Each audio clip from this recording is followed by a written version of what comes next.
Bismillahirrahmanirrahim. Yasin. Ketika memperdengarkan bacaan Yasin dengan tajwid dan taranum sempurna, kita tidak menyangka remaja lelaki berusia 15 tahun ini sebenarnya pengidap autism, gangguan ke atas perkembangan otak yang mengakibatkan pengidapnya mengalami masalah komunikasi. Bagaimanapun bagi Umar Hasfizal, autism bukan penghalang untuknya menzahirkan keistimewaan yang ada pada diri. Dia bukan saja boleh menghafal surah Yasin yang mempunyai 83 ayat sepenuhnya, malah beberapa surah panjang yang lain.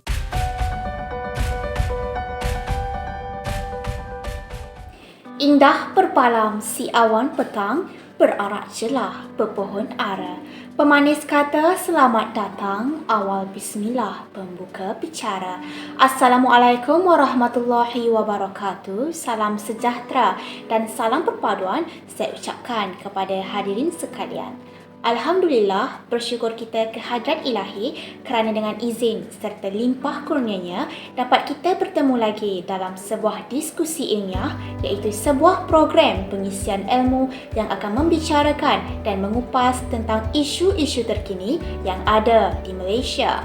Sebelum kita melangkah dengan lebih jauh, izinkan saya memperkenalkan ahli panel kita pada hari ini. Orang kata, kalau tak kenal, maka tak cinta. Memperkenalkan ahli panel pertama kita, iaitu Dr. Amirul Hakim selaku pengarah Pusat Permata Kurnia.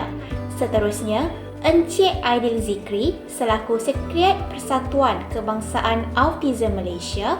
Ahli panel kita yang seterusnya ialah Dr. Rahmah Ismail selaku Doktor Psikologi Awal Kanak-kanak. Assalamualaikum dan salam sejahtera saya ucapkan kepada ahli-ahli panel kita. Semoga ahli-ahli panel kita berada dalam kesihatan yang baik hendaknya. Anak merupakan harta dan permata yang paling berharga untuk ibu bapa. Kehadiran mereka umpama cahaya yang menyinari dan melengkapkan kehidupan bagi mereka yang berkeluarga. Namun begitu, tidak semua anak itu dilahirkan sempurna atas faktor-faktor yang tertentu. Saudara-saudari sekalian, tajuk forum yang akan dibincangkan pada hari ini sangat menarik di mana kita akan membincangkan dan mengupas tentang bahagian dalam gangguan saraf yang dipanggil Pervasive Development Disorder atau lebih dikenali sebagai autism. Dalam era teknologi di hujung jari ini, masih ramai tak tahu siapakah sebenarnya anak autism. Ada yang melabel mereka sebagai budak nakal, suka mencederakan diri sendiri, ganas, mudah mengamuk, cenderung tantrum dan banyak lagi yang pastinya tidak sedap didengar. Sebelum saya melangkah dengan lebih jauh, mungkin Dr. Amirul boleh terangkan serba sedikit dengan lebih mendalam tentang apakah penyakit autism dan punca autism pada kanak-kanak. Dipersilakan. Terima kasih diucapkan kepada saudari pengacara majlis atas soalan yang ditujukan tersebut. Assalamualaikum warahmatullahi wabarakatuh. Nama saya Amirul Hakim bin Hamzah selaku pakar tentang penyakit autism. So hari ini saya ingin memberi tahu sedikit tentang penyakit autism. Autism ni merupakan kecacatan perkembangan tegal ataupun Pervasive Developmental Disorder yang melibatkan fungsi otak. Autism ni dia dianggap sebagai sejenis kecacatan neurologi dan bukan kecacatan psikiatris. Autism juga melibatkan masalah dengan integrasi deria. Biasanya, autism ni dia kelihatan pada usia seawal 3 tahun terhadap kanak-kanak. Dianggarkan bahawa autism membabitkan dalam 2 hingga 6 kes setiap 1000 orang. Dan autism 4 kali lebih kerap dalam kalangan kanak-kanak lelaki berbanding kanak-kanak perempuan. Autism lebih kerap di kalangan lelaki yang berkulit putih. Lelaki yang berkulit putih akan kerap menerima penyakit autism ini. Seterusnya adalah penyebab penyakit autism. Autism selalunya bermula sejak zaman kanak-kanak pada usia kecil lagi, iaitu seawal usia 3 tahun. Terdapat beberapa punca masalah autism. Penyebab utama autism yang sering kali dibincangkan oleh para pengkaji ialah genetik. Kita masih lagi tidak memahami keseluruhan tentang genetik dan tiada rawatan untuk merawat penyakit autism ini. Selain itu, terdapat juga teori yang menyatakan bahawa autism ini berlaku apabila ibu yang mengandung terjebak dengan pencemaran udara, terutamanya bahan metal atau tabiat yang tidak sihat seperti merokok, mengambil minuman keras dan penyalahgunaan dadah. Ini akan menjejaskan kesihatan janin dalam kandungan dan berkemungkinan besar boleh menjadi punca masalah autism atau masalah serius yang lain. Itu sahaja daripada saya. Sekian. Terima kasih. Assalamualaikum. Terima kasih atas penerangan doktor yang begitu menarik sekali. Seterusnya, bagaimanakah kita hendak mengenal pasti seseorang kanak-kanak mengalami gejala-gejala autism? Adakah gejala autism dapat dikenal pasti daripada peringkat awal? Mungkin Encik Aidil dapat mengupas serba sedikit tentang gejala-gejala autism yang terdapat pada kanak-kanak. Dipersilakan. Baik, terima kasih saudari moderator. Assalamualaikum warahmatullahi taala wabarakatuh. Saya Muhammad Aidil Zikri bin Hisham, selaku Sekretariat Persatuan Kebangsaan Autism Malaysia. Baik, pertama kali sebelum saya ingin menjawab soalan saudari, saya ingin menyampaikan tentang statistik yang dibuat oleh Jabatan Kebajikan Masyarakat pada Mei 2017, di mana mereka mendapati seramai 15,484 orang yang menghidapi penyakit autism ini di Malaysia. Baik, melalui statistik itu, melalui jumlah 15,000 itu, ianya dapat dibahagikan sebanyak 3 golongan, iaitu 2,080 orang kanak-kanak yang berumur 6 tahun ke bawah yang menghidap penyakit ini, dan 7,167 kanak-kanak yang berumur 7 hingga 12 tahun yang menghidap penyakit autism. Selebihnya seramai 2,248 orang yang menghidap penyakit ini, di antaranya di kalangan umur 13 hingga 18 tahun lah. Melalui statistik tersebut, dapat kita ketahui bahawa gejala autism ini dan penyakit autism ini dapat dikenal pasti ketika mereka ni masih berusia 6 tahun ke bawah lagi. Baik, jika kita lihat pada bayi yang autism ini, mereka akan menunjukkan tanda-tanda ataupun gejala yang menunjukkan bahawa mereka ini merupakan penghidap penyakit autism ini. Di antara adalah mereka ini tidak akan mengukir senyuman, tergelak ataupun menunjukkan ekspresi gembira ataupun suka ketika mereka bayi, dan pada ketika itu mereka ini berumur 6 bulan.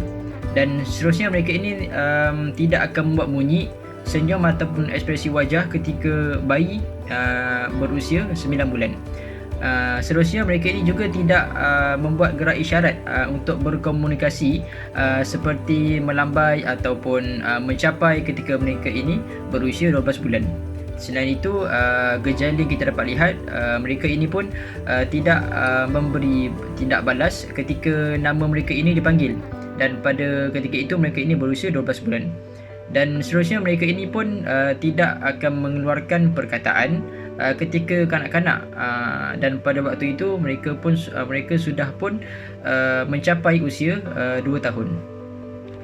Baik, gejala autism ini dapat kita lihat sewaktu mereka berusia 3 tahun ke atas, di mana mereka ini akan menunjukkan gejala seperti tidak suka berkomunikasi dengan orang lain, tidak bersosial, iaitu mereka ini antisosial, dan mereka ini seringkali melakukan aktiviti atau pembuatan yang sama berulang kali, dan mereka ini juga kerap kali membuat aktiviti bersendirian kerana mereka ini tidak mempunyai minat dalam sebarang aktiviti, dan pelbagai lagi lah gejala yang mereka hidap. Baik, harus diingatkan bahawa mereka ini akan menganggap ibu bapa sebagai individu yang terpenting dan terutama dalam hidup mereka, kerana mereka ini tidak mampu dan tidak suka untuk bersosial dan tidak boleh untuk menjadikan hubungan dengan orang lain lah selain daripada ibu bapa mereka sendiri dan ahli keluarga mereka sendirilah.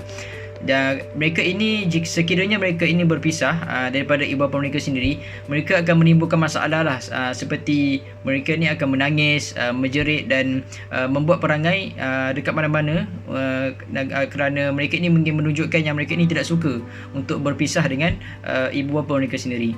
Jadi sebagai ibu bapa haruslah menjadi orang yang sangat rapat dengan mereka, dan kalau boleh janganlah tinggalkan mereka bersendirian. Baik, itu saja penerangan daripada saya tentang macam mana cara untuk kita mengenal pasti terhadap kanak-kanak yang autism ini, dan apakah gejala yang mereka akan tunjukkan seusia mereka masih bayi lagi dan sewaktu mereka masih kanak-kanak. Itu saja daripada saya. Terima kasih. Terima kasih Encik Aidil atas penjelasan yang begitu jelas sekali. Saya tertanya-tanya, adakah kanak-kanak yang mengalami penyakit autism mampu kembali normal seperti kanak-kanak yang lain? Dr. Rahmah, bolehkah doktor terangkan adakah terdapat rawatan autism yang boleh menyembuhkan kanak-kanak ini kembali seperti sedia kala? Terima kasih kepada saudari moderator. Assalamualaikum warahmatullahi wabarakatuh. Saya Rahmah binti Ismail selaku Doktor Psikologi Kanak-kanak dari UIA. Okey, baiklah. Apa yang saya dapat simpulkan di sini bahawasanya dari sudut perubatan masih belum terdapat ubat yang boleh merawat autism. Kanak-kanak autism ini memerlukan rawatan multidisiplin atau pelbagai pakar dari bidang yang berbeza. Ini bagi membantu mereka mengatasi masalah kelewatan perkembangan.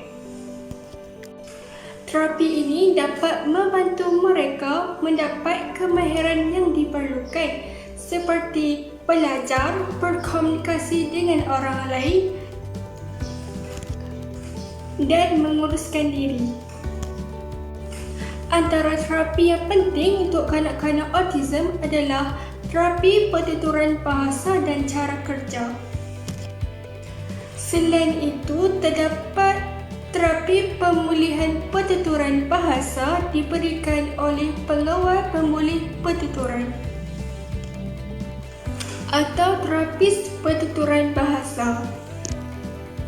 Terapi ini diberikan untuk kanak-kanak autism bagi membantu mereka berkemahiran bahasa, pertuturan dan komunikasi.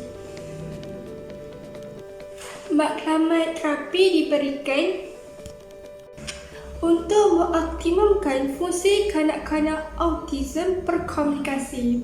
Sekian sahaja daripada saya. Terima kasih.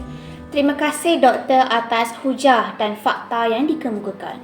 Mempunyai seorang anak istimewa yang dilahirkan dalam sebuah keluarga tidak semudah yang disangkakan. Terdapat banyak cabaran yang bakal dihadapi dan ditangani seperti isu kewangan, masa, malah ibu bapa juga turut berdepan dengan emosi diri dan masyarakat dalam penerimaan anak mereka. Saya yakin membesarkan anak-anak autism bukan mudah.